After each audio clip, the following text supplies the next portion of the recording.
श्री गुरुलीलामृत मराठी कथासार अध्याय 43 ते 50. गुरुदेवांनी शिष्योत्तमास आश्वस्त करताना सांगितले की भिऊ नकोस, मी तुझ्या पाठीशी आहे, असे ठामपणे सांगणारे श्री स्वामी समर्थ महाराज परमकृपावंत कैवल्यमूर्ती आहेत. जर ते दुराचारी व निंदकांवरही कृपादृष्टी ठेवत असतील तर भक्तांची उपेक्षा का करतील?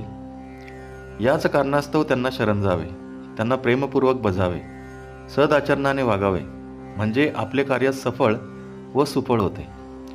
भक्त कामकल्पद्रुम स्वामीराय भक्तांची सदैव काळजी घेतात, संकटामध्ये भक्तांचे रक्षण करतात आणि त्यांचा योगक्षेमही चालवतात.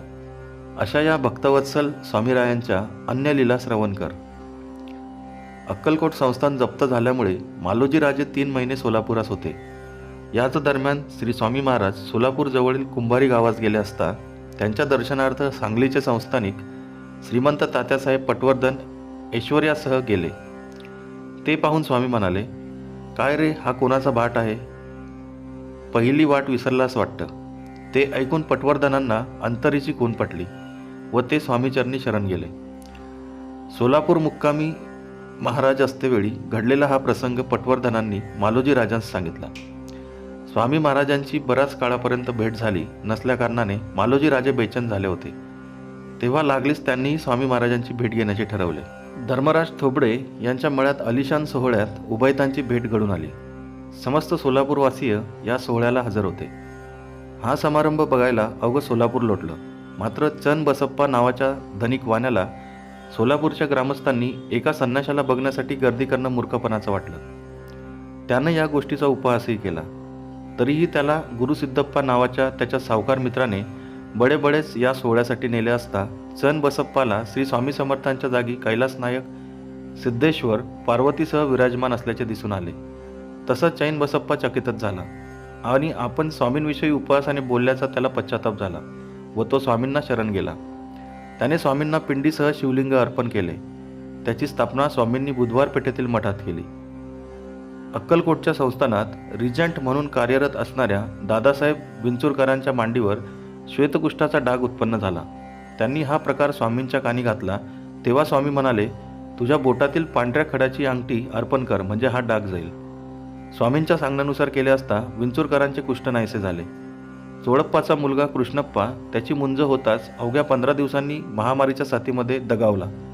मात्र त्याचे संचित प्रारब्ध शेष असल्याकारणाने स्वामींनी त्यास पुन्हा जिवंत केले. मात्र काही दिवसांनी चोळप्पाची मुलगी राजूबाई हिचे भोग सरले असल्याकारणाने तिला क्षयरोगाची भावना होऊन त्यातच तिचा अंत झाला. याच महामारीच्या विळख्यात अडकलेल्या अण्णा पाटलांच्या मुलाला हनुमंतालाही स्वामी कृपेने जीवनदान लाभले. ह्या कथा या अध्यायात आल्या आहेत. अवधूत चिंतन श्री गुरुदेव दत्त. श्री स्वामी समर्थ. श्री गुरुलीलामृत कथासार अध्याय 45. गुरुदेव शिष्यात सांगतायत की अनंतकोटी ब्रह्मांड नायक स्वामी समर्थ महाराज सूक्ष्म रूपाने प्रत्येकाच्या अंतःकरणामध्ये वास करून आहेत. ते सर्वज्ञ आणि सर्वसाक्षी आहेत, चतुर्विद आणि मोक्षदाते आहेत. त्यांच्या रूपाने प्रत्यक्ष परब्रह्मच सगुण अवतार धारण करून अक्कलकोटी नांदत आहेत. ते भक्ताच्या हृदयातील शुद्ध भाव पाहतात आणि तात्काळ त्याच्यावर कृपा करतात. ज्यांच्या दर्शनाने जग पावन होते अशा श्री स्वामी समर्थ महाराजांच्या काही सुंदर लीला सांगतो, त्या तू श्रवण कर. एक जटाधारी तपस्वी सेतुबंद रामेश्वराची यात्रा करून पुढील तीर्थयात्रेस निघाला होता. त्याला प्रवासादरम्यान जलोदराची व्याधी जडली. त्याच्याने अन्न खाल्ले जात नव्हते, त्यामुळे त्यास अशक्तताही आली होती. त्या तपस्व्याला द्वारकेला जाऊन श्रीकृष्णाचे दर्शन घ्यायचे होते. मात्र या व्याधीमुळे ते शक्य होईल असे वाटत नव्हते. तो मार्गक्रमण करीत गाणगापुरास आला तेव्हा तिथल्या मुक्कामात कोणीतरी त्याला अक्कलकोटात जाऊन स्वामींचे दर्शन घेण्याचे सांगितले. तो तपस्वी जेव्हा अक्कलकोटास आला तेव्हा स्वामी महाराज नव्या विहिरीच्या काठावर बसले होते. कुणीतरी त्या तपस्व्याला धरून स्वामींकडे आणले. तेव्हा स्वामींनी त्याला विचारले, काय हो, तुम्हाला श्रीकृष्णाचे दर्शन हवे आहे ना? स्वामींचे अंतरसाक्षित्व ओळखून तपस्वी चकित झाला. पुढे स्वामींनी त्याला कडुनिंबाची पाने खावाव्यास सांगितली. ती कडू पाने त्याच्याने खावावली नाहीत. तेव्हा स्वामींनी त्याला दुसऱ्या फांदीची पाने खाण्यास सांगितली. ती पाने मात्र त्याला अक्षरशः गोड लागली. पुढे या पानांच्या नित्यसेवनामुळे तपस्व्याची जलोदराची व्याधी पुरती नाहीशी झाली. पुढे काही दिवसांनी तपस्व्याचा जणू भाग्योदयच झाला, कारण श्री स्वामी समर्थ महाराजांनी त्या तपस्व्याला साक्षात सर्वांग सुंदर पितांबरधारी द्वारकेश्वर भगवंत श्रीकृष्णाचं चतुर्भुज स्वरूपात दर्शन दिले. हे दृश्य पाहून तो तपस्वी अक्षरशः आनंदाने नाचत सुटला. एके वर्षी पावसाची सारी नक्षत्रे कोरडी गेल्यामुळे अक्कलकोट व परिसरामध्ये पाऊसच आला नाही. रेणुका सहस्रनामाचे पाठपठण झाले, पर्जन्य अनुष्ठान झाले, परंतु पावसाचे काहीच चिन्ह दिसेना. त्यानंतर 2-3 दिवसांनी स्वामी अक्कलकोट जवळील जेऊर या गावात गेले आणि काशी विश्वेश्वराच्या मंदिरात उतरले. तेथे लोकांनी पाण्याच्या समस्येबद्दल त्यांना सांगितले. तेव्हा स्वामींनी मंदिरात जाऊन शिवशंकरास पाऊस न पाडण्याच्या बाबतीत विचारणा केली. तेथून स्वामी हंग्रजी गावास गेले. तेव्हाही पावसाचे दुर्भिक्षच राहिले असता स्वामींनी शिवपार्वतीस याविषयी विचारले, तरीही पाऊस आला नाही. तेथून पुढे वळसंग येथे आल्यावर मात्र गावातील शिवालयात जाऊन स्वामींनी देवादिदेवास पुष्कळ शिव्या दिल्यात आणि पाऊस पाडण्यासाठी हरभरे हवेत काय असे म्हणून मूठ भरभरून हरभरे देवावर उधळले. तसं वादळ वाऱ्यासह सोसाट्याने मुसळधार पाऊस पडला, मुबलक पाणी झाले आणि दुष्काळाचे सावटही नाहीसे झाले. या अध्यायामध्ये स्वामींनी जुन्नरच्या सकूचे श्वेतकुष्ठ नाहीसे केले, तसेच अनेक स्वामी भक्तांना त्यांच्या कुवतीप्रमाणे फलप्रदान केल्याच्याही कथा सांगण्यात आल्या आहेत. श्री स्वामी समर्थ. जय जय स्वामी समर्थ. अध्याय 46. श्री गुरुदेव दत्त स्वामी समर्थ महाराज यांनी लोककल्याणार्थ अवतार घेऊन महत्त्व कार्य केले. त्यांच्या कृपेने असंख्य जन पावन झाले. इतकेच नव्हे तर स्वामींच्या कृपेने असंख्य निंदक परमार्थिक झाले आणि असंख्य अभाविक श्रद्धावान झाले. अशांपैकी 2 भक्तांच्या कथा गुरुदेवांनी या अध्यायामध्ये शिष्यास सांगितल्या आहेत. नळदुर्ग येथे बैरामजी नावाचा एक पारशी गृहस्थ तालुकादार होता. तो आपल्या कारकुनांना अक्कलकोटास श्री स्वामी समर्थांचे दर्शन घेण्यासाठी जाण्यास परवानगी देत नसे. एके दिवशी स्वामी नळदुर्गाच्या अलीकडे केसे सराटी या गावास आले असता त्यांच्या दर्शनार्थ जाऊ पाहणाऱ्या कारकुनांनी बैरामजीकडे यासाठी परवानगी मागितली. तेव्हा बैरामजी त्यांच्यावर वैतागला. इतकेच नाही तर स्वामींविषयी निंदा नालस्ती करू लागला. असा प्रकार घडूनही नेमके तेथे हैदराबादचे दिवाण आले असता बैरामजीची सर्व कारकून मंडळी त्यांच्यासोबत स्वामींचे दर्शन घ्यावयास गेली. या गोष्टीचा बैरामजीला राग आला. त्याने सर्व कारकुनांना दंड केला. यावरून त्या कारकुनांची व बैरामजींची बाचाबाची झाली. मात्र त्यातूनच हे स्वामी नेमके आहेत तरी कोण या कुतूहलातून बैरामजीने स्वामींची भेट घेण्याचे ठरवले. बैरामजी स्वामींपाशी पोहोचला तेव्हा स्वामींनी त्याला पाहता क्षणीच त्याच्या कुकर्माचा पाडा वाचण्यास सुरुवात केली. त्याचे पाप दुराचरण स्वामींनी सर्वांसमोर उघड केले. स्वामींचे हे अंतरसाक्षीत्व पाहून बैरामजी स्वामींना शरण आला व त्यांच्या चरणी क्षमा याचना करू लागला. पुढे पुढे तर तो कामावर जाण्याऐवजी स्वामींच्या चरणापाशीच बसून राही. स्वामींकडे उपदेशामृत मागत राही. अखेरीस स्वामींना दया आली. त्यांनी बैरामजीस 4 उपदेशाच्या गोष्टी सांगितल्या. त्यामुळे त्याचे चित्त शुद्ध झाले. स्वामींच्या उपदेशाप्रमाणे आयुष्यभर तसे पालन केल्याने बैरामजीच्या आयुष्याचे सार्थक झाले. नळदुर्गातील रामेश्वर येथील एक पुराणिक स्वामी दर्शनासाठी आला होता. हा पुराणिक विद्वान होता व गायकही होता. तो वीणा वाजवून पुराण कथा सांगत असे. नळदुर्गात आपले पुराण कथन व्हावे अशी त्याची इच्छा होती. मात्र नळदुर्गातील स्वामी सेवकांपुढे त्याचे काही चालेना. त्यामुळे त्याच्या अंगाची लाहीलाही झाली. आपल्याला संधी मिळत नाही हे पाहून तो खुद्द स्वामींचीच निंदा नालस्ती करू लागला. अखेर स्वामींनी मध्यस्थी केली म्हणून तिथल्या मंडळींनी त्या पुराणिकास पुराण करावयाची संधी दिली. मात्र त्याचे पांडित्य पोकळ होते. त्यास अनुभवाचा पाया देखील नव्हता. त्यामुळे त्याचे असंबंध बरडणे ऐकून स्वामींनी त्याची चांगलीच कानउघडणी केली. इतकेच नव्हे तर शास्त्रार्थ म्हणजे काय ते सोदाहरण सांगून त्याचा गर्वाभिमान, अहंकार व ताठा कायमचा संपविला. अखेरीस त्या पुराणिकाने स्वामीचरणी आश्रय घेऊन स्वतःवर कृपा करण्याची याचना स्वामींपाशी केली. म्हणून दीनदयाळ कनवाळू स्वामींनी त्यास योग्य तो हितोपदेश करून त्यास सन्मार्गास लावले. पुढे त्यास पुत्र पौत्र लाभ घडला व तो सुखी गृहस्थी जीवन जगू लागला. अवधूत चिंतन श्री गुरुदेव दत्त. श्री स्वामी समर्थ. श्री गुरुलीलामृत कथासार. अध्याय 47. वामनबुवा कुलस्वामिनी सप्तशृंगीच्या दर्शनास गेले असता तेथील पुजाऱ्याकडे त्यांनी मातेच्या मुखातील तांबूल प्रसाद मागितला. पुजाऱ्याने त्यास नकार देऊन बुवांचा उपहास केला असता क्षणभरातच देवीच्या मुखातील तांबूल वामनबुवांच्या ओंजळीत पडला. हे दृश्य पाहून तिथले पुजारी देखील लज्जित झाले. तेथून वामनबुवा सटाण्यास देव मामलेदारांचे दर्शन घेऊन पुढे पंढरपुरास विठ्ठलाच्या दर्शनास गेले असता तिथे त्यांनी विठ्ठलाच्या अंगावर गंगेचे उदक ओतले. तेव्हा त्यांना विठ्ठलाच्या ठाई श्री स्वामी महाराजांचे रूप दिसू लागले. तेथून पुन्हा अक्कलकोटास आल्यावर घडला प्रसंग श्री स्वामी समर्थ महाराजांनी वामनबुवांना इत्थंभूत सांगितला. स्वामींचे अंतरसाक्षित्व पाहून बुवा थक्क झाले. कानफाट्या सेवेकऱ्यांविषयी सांगायचे झाले तर कुणा भक्ताने अथवा सेवेकऱ्याने स्वामी महाराजांखेरीज दुसऱ्या कोणत्याही देवताचे नाव जरी घेतले तरी त्यास कानफाट्याच्या हाताचा मार खावा लागत असे. इतकी त्याची स्वामी महाराजांवर श्रद्धा होती. स्वामींच्या चाकरीत कसूर करणाऱ्या सोळाप्पादी सेवेकऱ्यांवर त्याचा विशेष राग होता. याच कारणाने झालेल्या हाणामारीमुळे त्याला तुरुंगात देखील जावे लागले होते. एकदा कानफाट्याला हातात बेड्या ठोकून नेत असताना स्वामींचा नामघोष ऐकू आला. स्वामी महाराजांच्या आठवणीने कासावीत झालेल्या कानफाट्याने त्यांच्या दर्शनाकरता जाण्याची केलेली विनंती पोलीस शिपायाने धुडकावली. तेव्हा चिडलेल्या कानफाट्याने शिपायाच्या कमरेची तलवार खेचून घेतली व धावतच तो स्वामीरायांपाशी आला. त्याला पाहून महाराज म्हणाले, "यहा क्या है? मोट के पास बैल और टोनगा है, उसके पास जाओ." या शब्दांचा अर्थ काय असेल कोण जाणे, परंतु स्वामींच्या आज्ञेनुसार कानफाट्या विहिरीकडे गेला. तेथे एक वृद्ध ब्राह्मण पाठमोरा बसला होता. तो ब्राह्मण रंग व बांध्यानुसार चोळप्पासारखा वाटत होता. कानफाट्याचा चोळप्पावर राग होताच त्याने त्या ब्राह्मणास चोळप्पा समजून त्याच्या मानेवर तलवारीने सपासप घाव घालण्यास सुरुवात केली. शेवटी तलवारीची मूठ गळून पडली तेव्हा कानफाट्याने मारणे बंद करून स्वामींपुढे तलवार आणून टाकली. कानफाट्या घाव घालीत असता श्रींची एकटक दृष्टी सतत त्या ब्राह्मणाकडे होती. अपार रक्तस्राव झाल्याने ब्राह्मणास घेरी आली व तो खाली पडला. सेवेकऱ्यांनी त्यास उचलून इस्पितळात नेला, मात्र स्वामी कृपेने त्या ब्राह्मणाचा प्राण वाचला. कानफाट्याच्या तलवारीने केलेल्या 10-15 वारांनी देखील तो ब्राह्मण मरू नये ही भक्तवत्सल श्री स्वामीरायांची कृपादृष्टीच नाही काय. स्वतःच्या फायद्यापोटी आपल्या भावाविषयी दुजाभाव करणाऱ्या पंढरीनाथ गणेश या ऋग्वेदी ब्राह्मणास श्री स्वामीरायांनी, "पंढरीनाथा, दुसऱ्याचे अनिष्ट चिंतन का करतोस?" असे चोख बजावून कान उघडणी केली. तरीही दैववशात लिहिल्याप्रमाणे पंढरीनाथाचे अकल्याणच झाले. अक्कलकोट येथील मोरोबा कुलकर्ण्यांच्या पत्नी असह्य पोटदुखीमुळे आत्महत्या करावयास निघाली असता श्री स्वामींनी केवळ एका कृपा कटाक्षाद्वारे तिची पोटदुखी घालवली. या दोन्ही कथाही 47व्या अध्यायामध्ये आल्या आहेत. श्री स्वामी समर्थ. जय जय स्वामी समर्थ. श्री गुरुलीलामृत कथासार अध्याय 48. अक्कलकोट संस्थानातील एका परदेशीय श्रीमंत अधिकाऱ्याच्या पदरी तान्ही नावाची गणिका होती. अपार संपत्ती कमविल्यानंतर तिने हा व्यवसाय सोडला आणि ती एडमल्ली या आपल्या गावी परतली.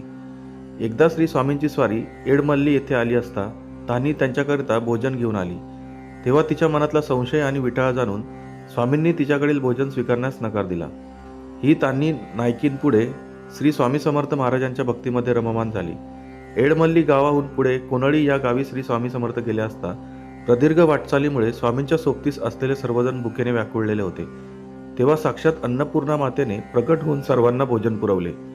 अक्कलकोटास असताना तेथील राजे मालोजी यांना श्री स्वामीरायांनी सूचक भविष्यकथन केले व ते प्रत्यक्षातही आल्याची कथा दिली आहे. एके दिवशी फिरत फिरत श्री स्वामी समर्थांची स्वारी राजवाड्यात गेली. राजाने अत्यंत आदराने पुढे येऊन महाराजांचे स्वागत करून त्याच आत नेले. उभयता देव घरापुढे झोपाळ्यावर बसले. दोघांच्या गोष्टी चालल्या होत्या. इकडे देवघरात आप्पा सलब पुजारी गंध उगाळीत होता. तेवढ्यात एक उंदीर येऊन निरंजनातील फुलवाती खाऊ लागला. देवघरात उंदरांचा फार त्रास झाला होता. त्यामुळे आप्पास उंदराचा राग येऊन त्याने हातातील चंदनाचे खोड मोठ्या जोराने उंदरावर फेकले. त्या सरशी तात्काळ उंदराचा प्राण गेला. उंदराची शेपूट धरून त्यास बाहेर टाकण्यात निघालेल्या आप्पाकडे महाराजांनी पाहिले आणि त्यास "उंदीर इकडे आण" अशी आज्ञा केली.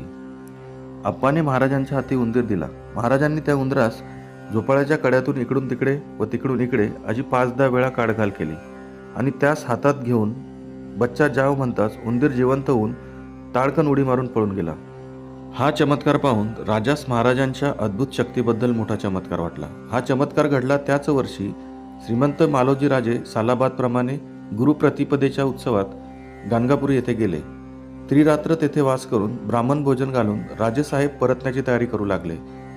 तो रात्री श्री नृसिंह सरस्वती स्वामी स्वप्नात येऊन त्याच म्हणाले, "मी तुझे गावी आलो असून तू येथे काय येतोस?" हे स्वप्न पाहून राजा जागा झाला व दुसऱ्या दिवशी अक्कलकोटास परत आला. श्री स्वामी समर्थ साक्षात दत्तावतार आहेत अशी त्याची खात्री झाली. मग स्वामींच्या पादुका घेऊन त्यास गंधलेपन करून राजाने त्यास देवळात पूजेस ठेवल्या. इतकेच नाही तर पुढे गुरुप्रतिपदेचा उत्सव मालोजी राजे अक्कलकोटातच साजरा करू लागले. इतकेच नव्हे तर संस्थानाकडून उत्सवाकरता प्रतिवर्षास 150 रुपयांची नेमणूकही सुरू झाली. वामनबुवा श्री स्वामींच्या दर्शनार्थ अक्कलकोटास गेले असता श्री स्वामींनी त्यांचेवर अमाप कृपा केली. इतकेच नाही तर त्यांच्या अंगावर अवधूत गीता फेकून जणू त्यांना आपलेसे केले. वामनबुवा पुढे गाणगापूरच गेले असता श्री दत्तप्रभूंनी स्वप्न दृष्टांताद्वारे आपण व श्री स्वामी समर्थ एकच आहोत याची ग्वाही दिली. तसे बुवा अक्कलकोटास परतले व स्वामी महाराजांची आज्ञा होताच काही दिवसांनी माघारी परतले. अवधूत चिंतन श्री गुरुदेव दत्त. श्री स्वामी समर्थ. अध्याय 49. गुरुदेव म्हणाले, श्री स्वामी समर्थांच्या वास्तव्याने अक्कलकोटचे अहोभाग्य उजळले. तेथील भूमी पावन झाली. असंख्य भाविकांनी त्यांच्या अद्भुत सामर्थ्याचा प्रत्यक्ष अनुभव घेतला आणि त्यांच्या चरणी अनन्य निष्ठा ठेवून जीवन सार्थक साधले. अक्कलकोटचे भूपती श्रीमंत मालोजीराजे भोसले हे त्यांच्यापैकीच एक होते. स्वामींचा मुक्काम सोलापुरास असताना चिंतोपंत तोळ यांनी महाराजांस अक्कलकोट येण्याचे आमंत्रण दिले. तेव्हा सध्या उन्हाळा आहे, पाऊस पडल्यावर येऊ असे सूचक उद्गार स्वामींनी काढले. अक्कलकोटचे तेव्हाचे संस्थानिक शहाजीराजे यांचा अंत निकट आला होता, म्हणून प्रजाही दुःखी व शोकमग्न असताना तेथे जाणे उचित नाही असा स्वामींच्या बोलण्याचा अर्थ होता. पुढे आषाढात शहाजीराजांचा अंत झाला आणि त्यांच्यानंतर त्यांचे चिरंजीव मालोजी हे राज्यपदारूढ झाले. त्यानंतर अश्विनात महाराज अक्कलकोटास आले. मालोजी राजांचे श्री स्वामींवर अतिशय प्रेम होते. त्यांना श्रींच्या आशीर्वादाने जे पुत्ररत्न झाले त्यांचे नाव शहाजी ठेवण्यात आले. लोक त्यांना प्रेमाने बाबासाहेब म्हणत. मालोजी राजे स्वर्गवासी झाल्यानंतर शहाजी राजे गादीवर बसले. शहाजी राजांचे शिंदे होळकरादी संस्थानिक व इंग्रजांचे राजकीय अधिकारी यांच्याशी सलोख्याचे संबंध होते. यांचे आपल्या प्रजेवर प्रेम होते, म्हणून लोक त्यांना देवासमान मानून वंदन करीत असत.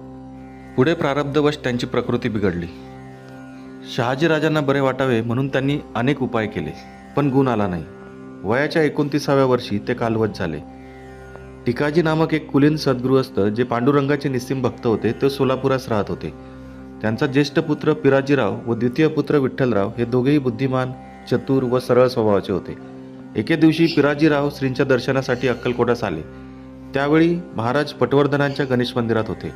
ते जेव्हा दर्शनास गेले तेव्हा श्रींचे दैदिप्यमान रूप पाहून त्यांना मोठे नवल वाटले. श्रींच्या रूपाने प्रत्यक्ष पांडुरंगच येथे बसले आहेत या भावनेने त्यांनी साष्टांग नमस्कार केला. तेव्हा स्वामींनी मंडळींना म्हणाले, यांचा वंश विठ्ठल भक्तिपारायण आहे. आणि दुसऱ्याच क्षणी त्यांनी आपल्या गळ्यातील हार पिराजीरावांच्या गळ्यात घातला. ती कल्याणप्रद आशीर्वादाची खूण होती. असो, पण त्या दिवसापासून त्या घराण्याची भरभराट झाली व नावलौकिक वाढला. या अध्यायामध्ये बसप्पा तेली व राधाबाईची कथा आली आहे. बसप्पा तेली त्यास पुत्रसंतान होत नाही म्हणून दुःखी होता, तर राधाबाई हिलाही पुत्रसुख हवे होते. ही दोघंही वेगवेगळ्या परिस्थितीमध्ये आली असता स्वामींनी एक चमत्कारिक लीला करून या दोन्ही भक्तांचे हेतू एकाच वेळी साध्य केले. याच अध्यायामध्ये बडोदाचे भाऊसाहेब खेडेकर यांना त्यांच्या हितशत्रूंच्या त्रासापासून स्वामींनी कसे सोडवले, तसेच बडोद्यातीलच रामचंद्रराव घोरपडे यांना हरिवंश ग्रंथाचे श्रवण करावयास सांगून त्यांच्या पुत्रप्राप्तीची इच्छा पूर्ण करवली याची, तसेच साताऱ्याच्या पांडुरंग पटवर्धनांना स्वामींनी आयुष्याची क्षणभृंगुरता दाखवण्याची कथाही ग्रंथित करण्यात आली आहे. अवधूत चिंतन श्री गुरुदेव दत्त. श्री स्वामी समर्थ. अध्याय 50. श्री सद्गुरू स्वामी महाराज देशमुखांच्या वाड्यात बसले असता एक ब्राह्मणबाई आपल्या जन्मांध मुलासह तेथे आली. तेव्हा शिवबाईने श्री स्वामी महाराजांस विनंती केली की या मोगलाईतील गरीब साध्वीबाईच्या मुलास त्याची मुंज झाल्यापासून डोळ्याने दिसत नाही. पूर्वी स्वच्छ दिसत होते, आता मात्र हा मुलगा अंध झाला आहे, तरी कृपा करून उपाय सांगावा. तेव्हा यतिराज म्हणाले, 5 राक्षस येत आहेत, आमची परीक्षा पाहणार आहेत. परीक्षेच्या वेळी हा पोरगा डोळे उघडेल. समर्थांचे बोलणे पूर्ण होत नाही इतक्यात डोक्यास शालजोड्या बांधलेले 5 वैष्णव ब्राह्मण मोठ्या थाटाने दर्शनास आले आणि नमन वगैरे काही एक न करता एका बाजूस बसून काही कर्नाटकी भाषेत तर काही संस्कृतात बोलू लागले. त्यांच्या बोलण्याचा रोख असा होता की आमच्या मनात जे प्रश्न आहेत त्यांची यांनी समाधानकारक उत्तरे दिली तरच यांचे साधुत्व खरे आहे असे आम्ही समजू. नेमके त्याच वेळी आणखी 7-8 वैष्णव आचार्य आणि काही भक्तमंडळी येऊन साष्टांग नमस्कार करून महाराजांसन्मुख बसली. एवढ्यातच यतिराज रागाने त्या आंधळ्या मुलाकडे पाहून म्हणाले की गणेशा, इकडे ये. या गर्विष्ठांच्या मनातील सर्व प्रश्नांची उत्तरे देऊन यांचे समाधान कर. स्वामींची आज्ञा ऐकून बसलेला तो अंध मुलगा स्वामींच्या चरणी मस्तक ठेवून विनवू लागला की महाराज, मला एक अक्षर देखील येत नाही, मग मी या विद्वानांना काय बरे सांगू. त्यावर समर्थांनी त्यांच्या गळ्यातील माळ त्या अंध मुलाच्या गळ्यात घातली आणि झेंडूचे फूल त्याच्या डोळ्यास लावले. समर्थांचे कृपावरद हस्त नेत्रास लागताच तो अंध मुलगा डोळे उघडून वैष्णव आचार्यांच्या समोर उभा राहिला आणि आवेशाने त्या 5 वैष्णवांनी आणलेले वेदमंत्र व भगवद्गीतेतील श्लोक तसेच भागवतातील श्लोक म्हणू लागला. तसेच त्या श्लोक आणि मंत्रांच्या संदर्भात त्या ब्राह्मणांच्या मनात आलेल्या सर्व शंकांची उत्तरे अर्थासह यथासांग देऊ लागला. श्री दत्तात्रेय स्वामींचे हे अत्यभूत पारमार्थिक सामर्थ्य पाहून ते पाचही वैष्णव आचार्य अभिमान सोडून अनन्य शरण होऊन श्री स्वामी समर्थ चरणी साष्टांग नमस्कार करीत क्षमा मागू लागले आणि म्हणाले, महाराज आम्हाला क्षमा करा.